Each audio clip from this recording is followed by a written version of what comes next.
In this video, I'll show you why expectation can be viewed as average.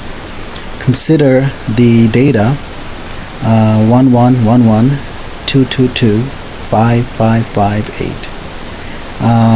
Then the average of these 10 values will be given by the ratio where the numerator is the sum of the values and the denominator is the total number of values. So what we see here is that we get 31 divided by 10, which is 3.1. What I'm going to do now is I'm going to rewrite this sum in a different way. So first of all, I'm going to say this is equal to, notice that the sum the sum of the 4 ones can be written as 1 times 4. So 1 times 4 is the sum of the first 4 values here. Similarly, I can write 2 plus 2 plus 2 as 2 times 3.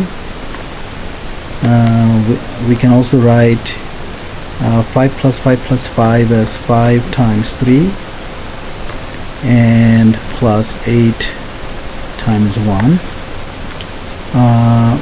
divided by 10. So here notice that 4 is the number of times the value 1 appears. So 4 is the frequency of 1. 3 is the number of times the value 2 appears. 3 is the frequency of 2. 3 is the number of times 5 appears in the data. So 3 is the frequency of 5. 1 is the frequency of 8. Now this is equal to 1 times 4 divided by 10 plus 2 times 3 divided by 10 plus 5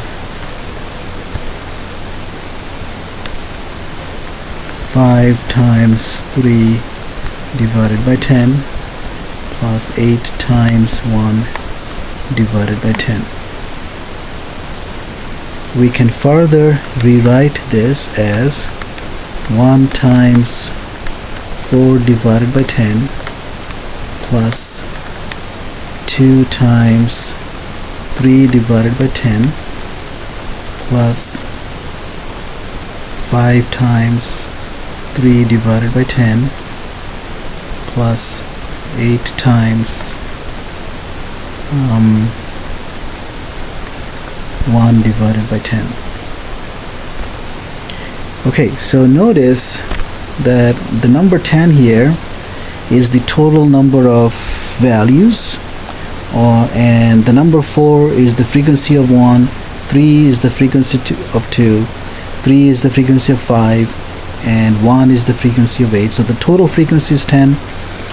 And so what is 4 divided by 10? 4 divided by 10 is the proportion of times 1 appears in the data. 3 over 10 is the proportion of times 3 appears in the data. 2 appears in the data. 3 divided by 10 is the proportion of times 5 appears in the data. 1/10 of the time 8 appears in the data. Okay, so what we have seen here then is that the average, in order to find the average, what we can do is that we can multiply each individual value with its proportion, with the proportion of time it appears in the data, and then add them together.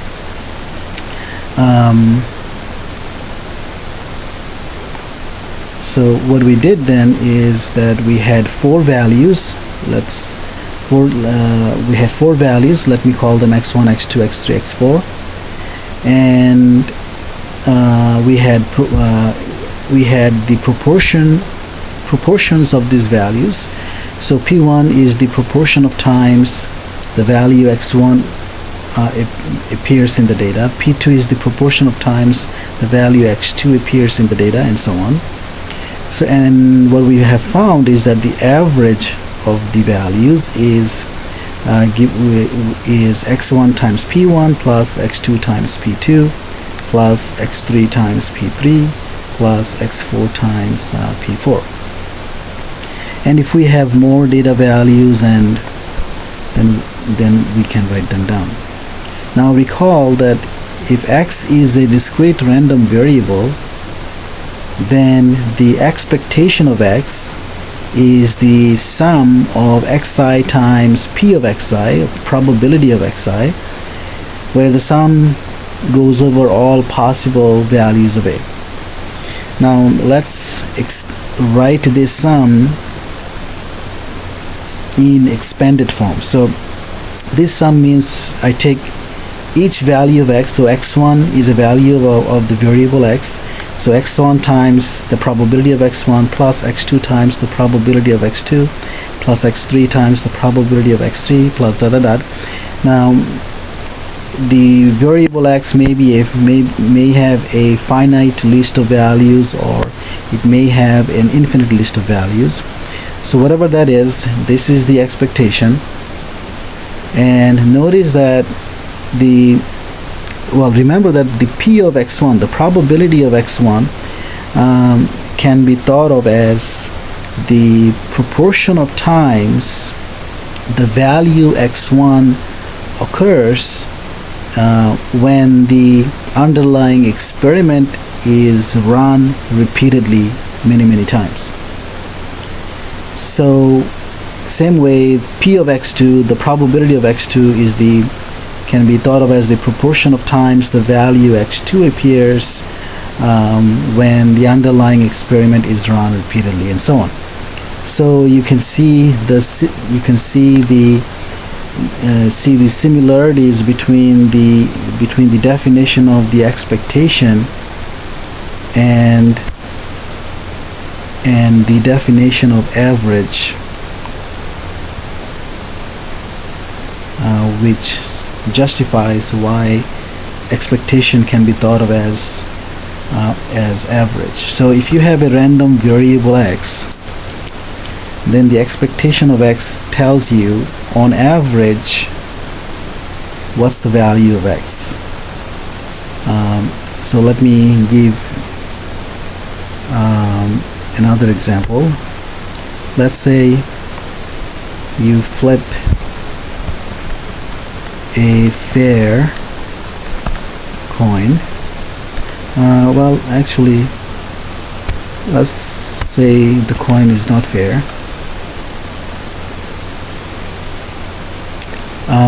No, actually, let's take it to be a fair coin. Flip a fair coin, and let's say you have then two possibilities. You have the probability of getting ahead is is 1 over p, 1 over 2. The probability of a tail is also half. So let's say you flip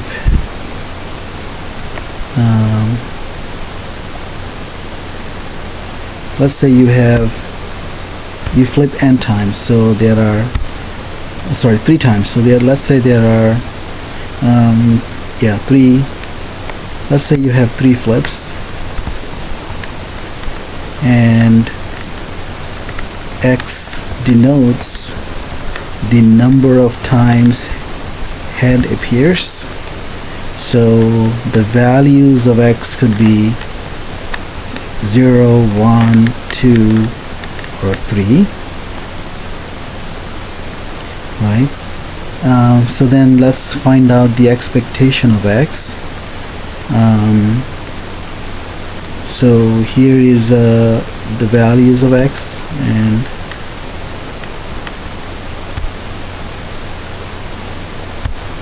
and I'm going to write the probabilities in the second row. So 0. What's the probability that we get 0 heads? Well, that's 1/8. What's the probability that we get 1 head? That's 3/8. What's the probability that we get 2 heads? That's also 3/8. What's the probability that we get 3 heads? That's 1/8 as well.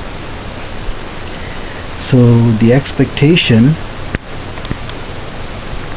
of x would be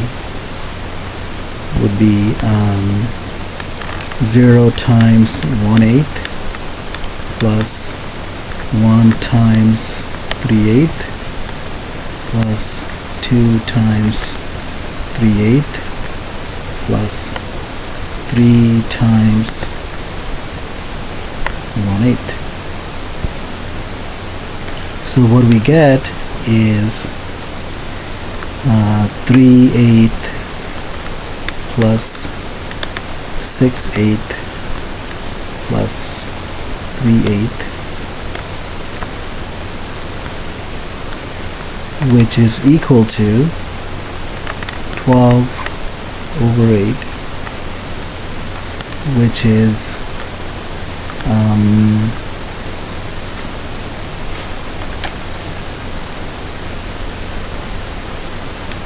4 goes into 12 3 times, and 2 3/2, which is 1.5. So the expectation of x is, so x is the number of heads in 3 flips, and the expectation of x is 1.5. So what it means is that on average we expect to see 1.5 heads in 3 flips. On average we expect to see 1.5 heads in 3 flips. Alright, so I'll see you in the next video.